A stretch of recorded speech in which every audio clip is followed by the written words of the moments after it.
Hello friends, how are you all doing? Welcome back to the channel.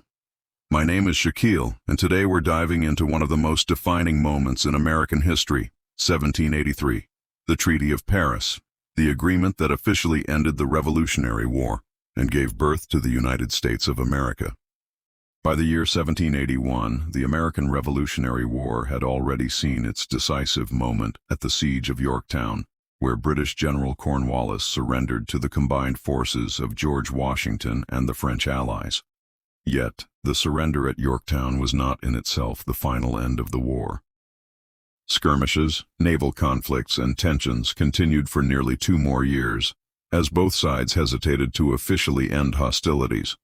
The British still had strongholds in New York, Charleston, and other regions, while the Americans, though victorious in spirit, were exhausted financially and militarily after years of struggle. It was clear that a formal agreement was needed, something that would not just pause the fighting but would put an official seal on the long fight for independence. Negotiations began in Paris, the heart of diplomacy in the 18th century, with representatives from both Britain and America sitting down at the table.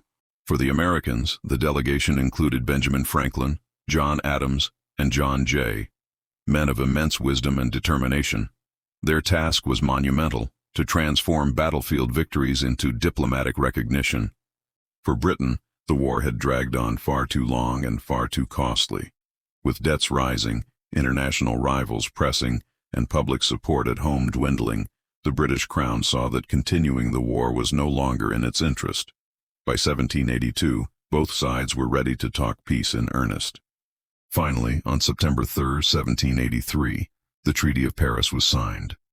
This document officially ended the Revolutionary War and declared that hostilities between Great Britain and the United States were at an end.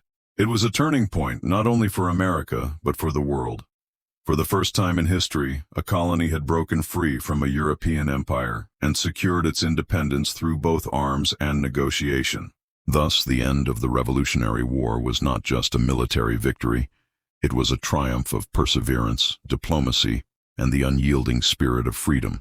One of the most powerful outcomes of the Treaty of Paris in 1783 was the formal recognition of the United States of America as a free and independent nation.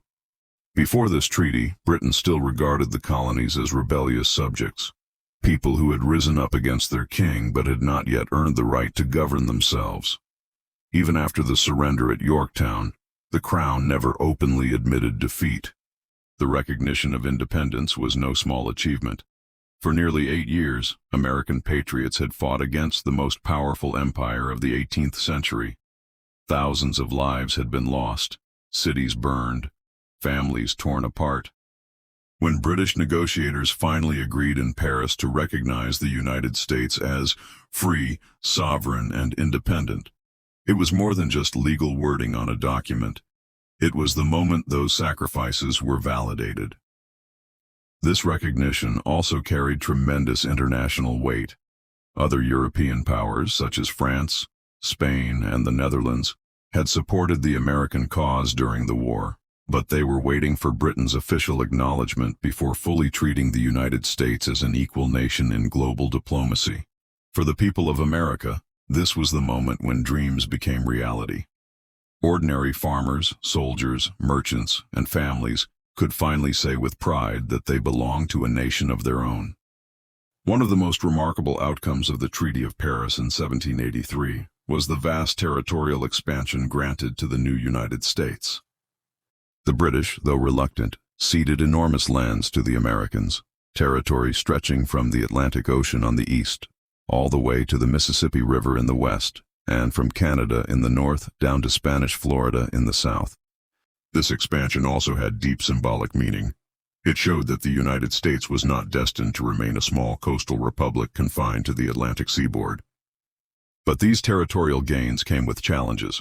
Native American tribes who lived in these lands were not represented at the negotiating table, yet their homelands were suddenly claimed by the United States. Beyond recognizing independence and granting land, the Treaty of Paris in 1783 also addressed the human and economic costs of the Revolutionary War. The treaty brought long-awaited relief.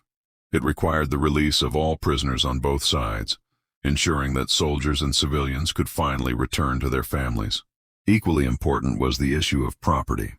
During the war, loyalists, colonists who had remained faithful to Britain, had often faced confiscation of their land and possessions. At the same time, the treaty required British forces to evacuate their military posts on American soil. Forts, towns, and ports that had been under occupation were to be returned to American control.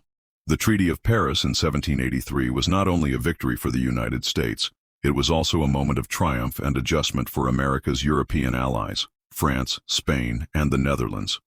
Outro, and that, my friends, is the story of the Treaty of Paris in 1783, the agreement that turned a revolution into a nation.